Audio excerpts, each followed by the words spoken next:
Okay. What's another example of that? Let me think about it real quick. Give me 2 seconds. The other one is self-improvement. Like anything with self-improvement, Huberman countered it with science. So most people are like, you got to get tough, you got to be disciplined, build the business, and Huberman was like, self-improvement. The neurological transmitters in your brain are firing on all cylinders whenever you get in ice cold water, and the studies show this, this, and this. He counter-positioned, he immediately spiked to the top. So to summarize, counter-positioning is not enemy marketing. You're trying to capture your piece of the pie, and you can do that through counter-positioning against your brand pillars and association, the format, aka how you show the content, or your TAM level. If everyone's going niche, you can go a little bigger. If everyone's going big, you can go a little niche. Let me know in the comments your niche and how you can counter position, and we'll workshop together. Let's see if we can help people out through the comments. There are levels to like the perfect video, not hook, value, transition, story, value. Like, sure, those frameworks can work. I'm a firm believer that like that's kind of like bottom of the barrel content advice. Like anything can work if you have the idea and the concept right. And I'm going to show you right here how to make the perfect video, in my opinion.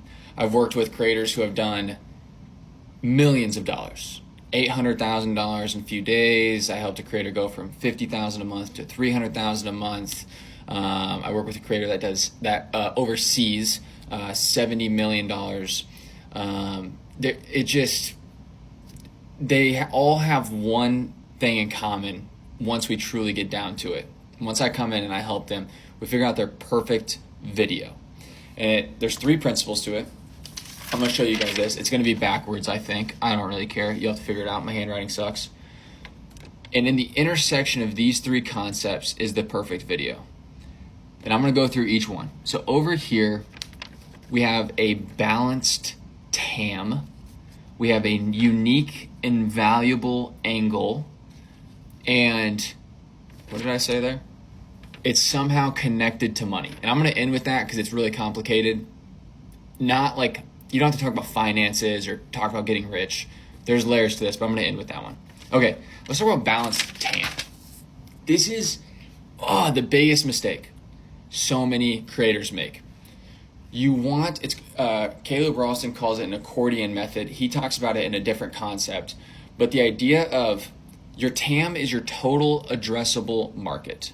So theoretically, if my hook says, hey ladies, my total addressable market is women. If I say, hey boys, my total addressable market is men.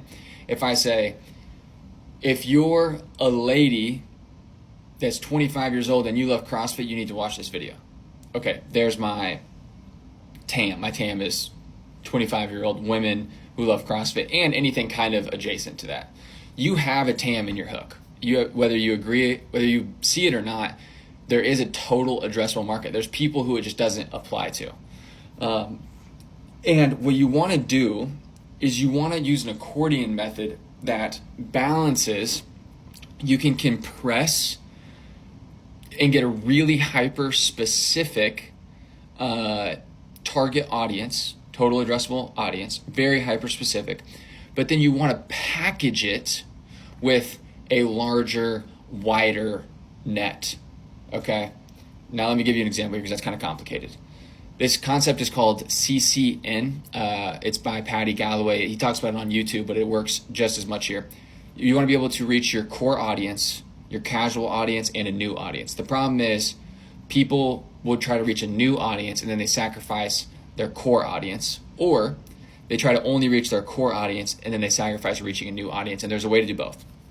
I was on a call talking to a guy who's in the aviation space. He's a pilot. He owns 3 businesses over different locations, and he literally can travel from 3 different states in one day and touch on all these different businesses without worrying about like location constraints. So we're thinking about video ideas, and like he could easily say like navigating the schedule of how to build a schedule of a pilot so that you can run 3 businesses in one day from 3 different states. it's like decent, but that's really specific for business owners and pilots, right? Now, okay, let's bring it out just a little bit. What if we say how I went to 3 different states in one day? Okay, that's great, but now we're kind of missing, maybe the niche of like pilots and stuff like that. I don't know. You kind of see like there's balance here. And so what we went with is how I played 22 golf courses in 22 days because of my plane, because I can fly or something like that. And through that video, that package, anybody will watch that. Anybody wants to see that. But through that video, we talk about how it's important for his business. Okay, so we packaged it for a new audience. Your average 15-year-old could watch that. But it's also not sacrificing his core audience, which is aviation. If people see that, they're going to be like, oh yeah, that's so sick. I want to watch that as well. People mess that balance up all the time. So you want to have a balanced TAM where you can press for a niche audience, but you can also package it with a wider audience. So balanced TAM. Think about that. Now the next thing is you want a unique, valuable angle. Okay? In the fitness world, there are so many people who are providing 0 unique and 0 valuable angles. But that's like of the problem. That's the problem, is there's so many of you guys that'll watch these videos and you don't have a unique or valuable angle to your whole niche, let alone a specific video. Now I want to give an example of how to do this. Let's say if someone was commenting on the tariffs recently, Trump's tariffs. A unique angle could be, this has been the plan the whole time. Trump's tariffs were all a negotiation tactic. You don't know how a deal is even, you don't know anything about deals if you don't know that this was a deal the whole time. He actually won by ramping up the tariffs and then landing on the proper deal structure. Trump's a great negotiator, whatever. Okay, I haven't heard that thrown around a ton, whether you agree with it or not. That's a unique angle. Okay, great. We can leave it like that. Or we can now add value to it by saying, here's 3 ways to understand the art of negotiating that we just learned from Trump. Okay, I'm kind of stretching this example, but you get the point, right? You get the point. You want the unique angle and then value. Unique angle and then value, right? So one thing was I was talking to this guy, and he wants to talk about network. How to build your network.